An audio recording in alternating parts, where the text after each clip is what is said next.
They're not just tractors, they're symbols of hope, of change, from dirt to the American dream. And there's a Ford that helped America rise from the Depression. Today, we explore 5 machines that made history, and you've probably driven one of them.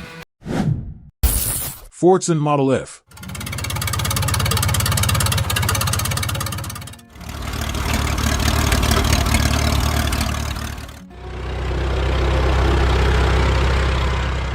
When people talk about the milestones that changed American agriculture, it would be remiss to leave out the name Fordson Model F, born in the midst of the fire of World War I.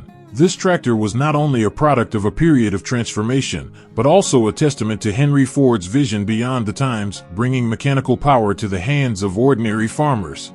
Before Fordson appeared, tractors were a luxury, bulky, expensive, difficult to repair. Most farmers were still attached to horses and hand plows, the tools our ancestors had used for generations. But in 1917, Ford brought something almost unthinkable, a compact, simple tractor, priced at only about $750, mass-produced, powerful enough to replace a pair of horses. The Fordson Model F was powered by a 4-cylinder gasoline or kerosene engine that produced about 20 horsepower at the PTO, enough to pull a plow, harrow, or run a threshing line. Its 3-speed forward and 1-speed reverse transmission was slow, but it gave farmers better control over uneven terrain. Its dry weight was only about 2,500 pounds, making it easy to transport by horse-drawn cart or rail, an especially important factor in an era before trucks were commonplace. Between 1917 and 1928, Ford produced more than 550,000 Model FS, not only in the United States but also in Britain and Ireland, making it the best-selling tractor in the world at the time. For many, it was the first tractor they had ever started, cared for, and sometimes trusted during difficult harvest seasons. But the Fordson had its downsides. The high center of gravity made it prone to tipping over when working on slopes. The convection-cooled design had no fan, which made the engine prone to overheating if not properly cared for. And the brakes, if you could call them brakes, were almost cosmetic. Still, for the era, in exchange for a machine that could work non-stop from dawn to dusk, these shortcomings were easily accepted. To me, the Fordson Model F was more than just a machine. It was an image of an era. Of men in straw hats, standing in the sun, trusting in the first crack of the morning. Of small family farms in the Midwest, where every acre was tied to sweat and dreams. And of an America that was moving out of the old world and into the industrial age with courage and tenacity. If you've ever sat in an old Fordson, you know, it had no hydraulics, no GPS, no air conditioning, no spring seats. But it has the most important thing, the spirit of a generation. Thanks for joining me in looking back at one of the most memorable moments in American motor history. And if you ever owned or drove a Fordson, please leave your story. We cherish every memory.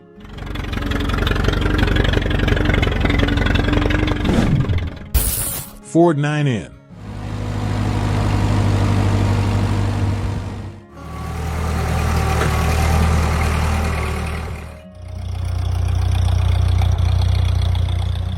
There are machines that not only change the way we work, they change the way we live. For many American farmers in the late 1930s, the Ford 9N symbolized that change.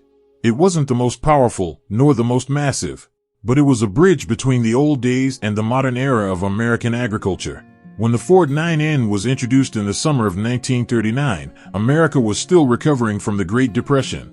People needed more than a tractor. They needed a reliable companion that could help them do more with less. And Henry Ford, working with Irish inventor Harry Ferguson, provided the solution.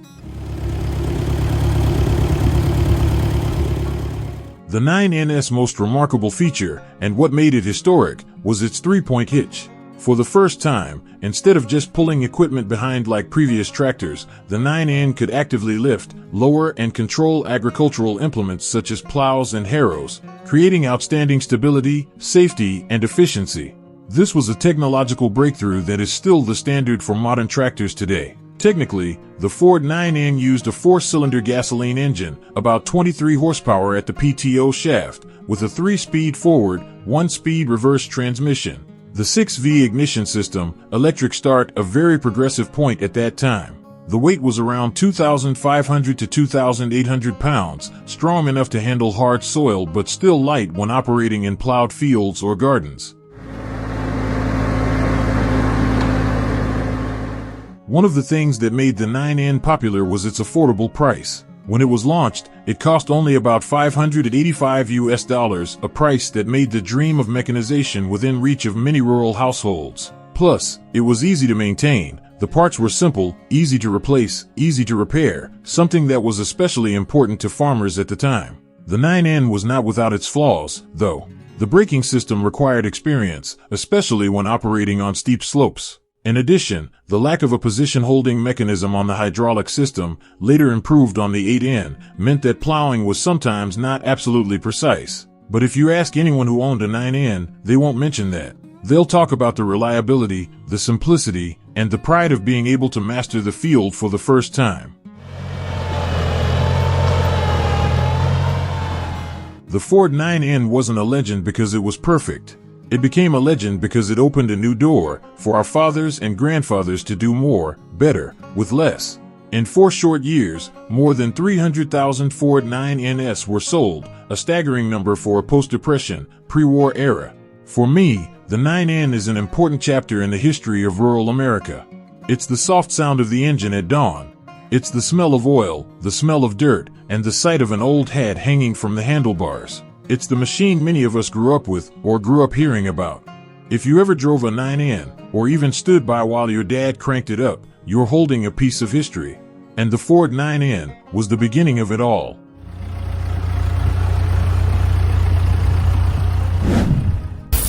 Ford 8N.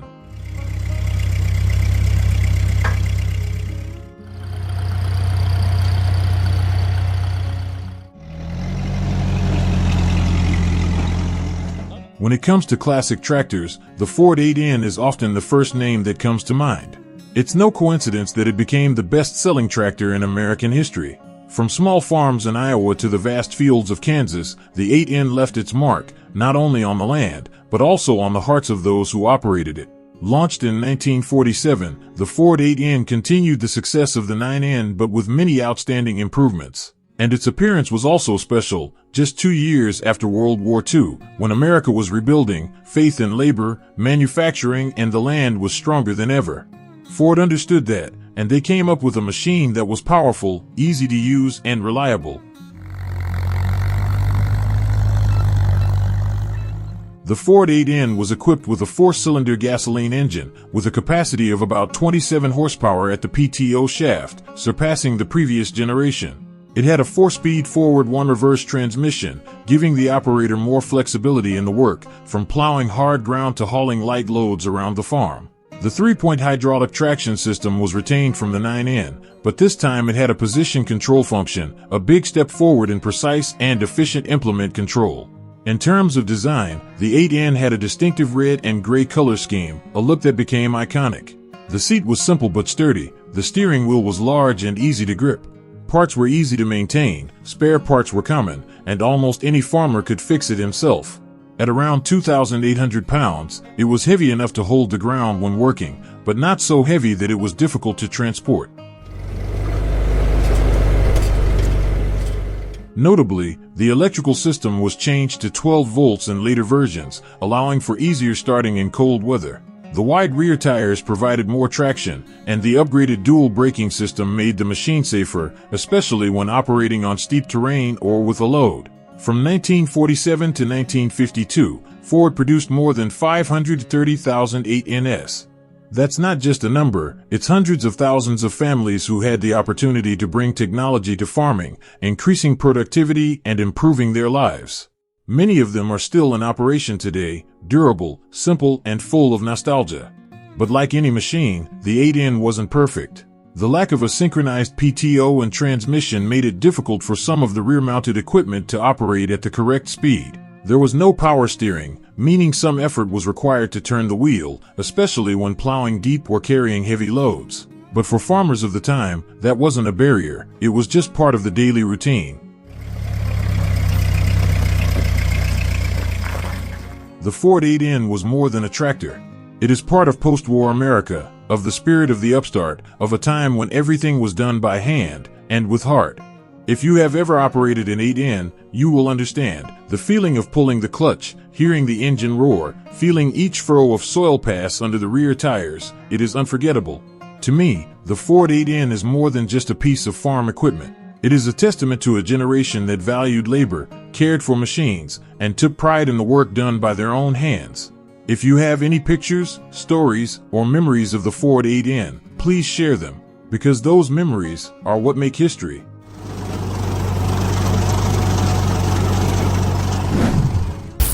Ford NAA.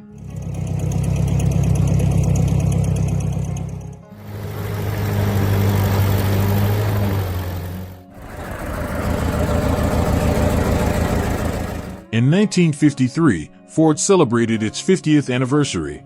Instead of a big celebration, they did something different. They launched a completely new tractor, the Ford NAA, better known by its celebratory name, the Golden Jubilee. And indeed, it was not only a symbol of a special occasion, but also a major technical milestone in Ford's tractor history. The Golden Jubilee marked a complete break from the Ferguson legacy. After the partnership between Ford and Harry Ferguson ended in 1952, Ford needed a tractor that represented innovation, both in design and technology. And they did. The heart of the Ford NAA was a new 4-cylinder gasoline engine called the Red Tiger 134, which produced about 32 horsepower at the PTO shaft. A pretty impressive figure for a light tractor in the early 1950s. An improved ignition system, a high-performance carburetor, and a bath-type air cleaner made the engine run smoother, stronger, and easier to start in a variety of climates. The 4-speed forward and 1 reverse transmission, along with an improved live hydraulic system, was capable of operating the tractor even when the machine was stopped, something that was not available in the previous 9N and 8N models. This was a worthy upgrade, especially for those who had to fumble with adjusting the implement when the machine was not turning. In terms of appearance, the NAA impressed with the words Golden Jubilee Model 1953 embossed solemnly on the front hood. The familiar red-gray paint scheme was retained, but the body style was redesigned, higher, longer, and more modern than previous models. The dry weight was about 2,840 pounds, making the machine more stable when pulling medium-sized implements. The 3-point towing system was retained as standard, but depth control was added, improving the efficiency of plowing on uneven ground. Larger rear tires, along with a wheelbase about 4 inches longer than the 8N, helped the machine grip the ground better and vibrate less when working on rough terrain. Although only produced for 2 years, Ford produced nearly 130,000 NAAs. While not much more than the 8N, each NAA carried its own historical value, both as a technical hinge and a declaration of Ford's independence in the tractor industry. Of course, no machine is perfect. Some found the NAA clutch a little sensitive compared to previous models, and the hydraulic system a little more complicated to maintain. But most owners agreed, the Golden Jubilee was a big step forward in performance, reliability, and driving pleasure. For me, the NAA is more than just a memorial tractor. It's the beginning of a new generation in agricultural design. For many, it was the first machine they drove after the war. For others, it was a legacy, not just of steel, but of trust in the land and labor. If you've ever owned a NAA, you probably remember the warm hum of its engine in the morning mist, or its sturdy stance in a newly harvested field. It's the sound of a bygone era, but one that's never quite gone.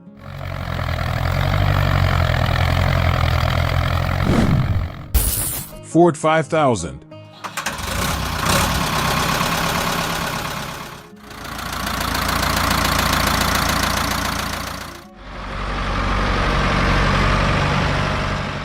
By the mid-1960s, America was no longer the land of small tractors that plowed a few acres. Farms were growing larger, equipment was getting heavier, and farmers needed a machine powerful enough to keep up.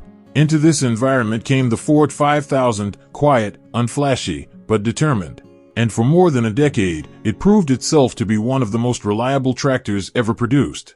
Launched in 1964, the Ford 5000 was part of the 1000 series, an all-new generation designed by Ford to compete head-to-head with its larger rivals in the mid-power segment. weighing in at around 5,000 pounds, riding on an 85-inch wheelbase, and offering a choice of a 3.8L four-cylinder diesel or a 4.2L gasoline engine. The 5000 combined raw power with sensible design.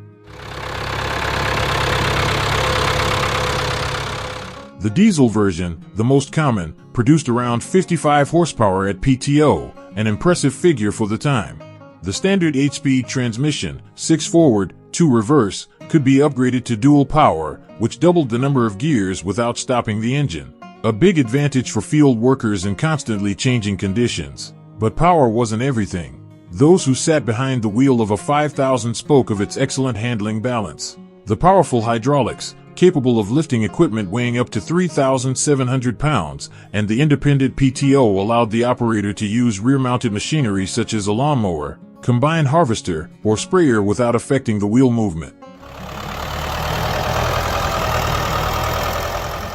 In terms of design, the Ford 5000 had a sturdy appearance, with a large front grille, twin headlights, and a tall stance, giving it a sense of reliability from the first glance. The centrally located seat, flat floor, and neat controls made it easy to reach and reduced operator fatigue during long working days. It is worth noting that the Ford 5000 was not only a success in the US, but also very popular in the UK, Ireland, and many European countries. There, it was considered the ideal workhorse for all types of land. During more than 10 years of production, hundreds of thousands were put into use around the world, and to this day, many are still running well on family farms. Of course, no machine is perfect. The Ford 5000 was sometimes complained about for its sluggish synchromesh, especially in the early models. In addition, the dual clutch adjustment required careful attention. But with simple repairability, widely available spare parts, and durable construction, these shortcomings were not enough to overshadow its reputation. To me, the Ford 5000 represents a generation of hardworking, practical Americans. They don't need praise, they need a machine that will work, day in and day out, through winter snow, summer sun, dry land, and mud. And the 5000 has lived up to that trust, quietly, precisely, and consistently. If you've ever driven a Ford 5000, you probably remember the steady hum of the diesel engine every morning. The slight vibration through the steering wheel, the smell of oil, and the simple belief that today, it will do the same thing every day, without complaint, without stopping. From the Fordson Model F to the Ford 5000, these tractors didn't just plow the land, they plowed through America's years. They carried the sweat, the hopes, and the memories of millions of farming families, maybe yours, or your parents'. If one of these tractors has rolled through your fields today, leave a comment and share your story. Because here, we cherish every memory. Don't forget to like if you see yourself in the images above, and subscribe to continue my journey to preserve America's rural heritage. See you in the next video, where memories live on forever.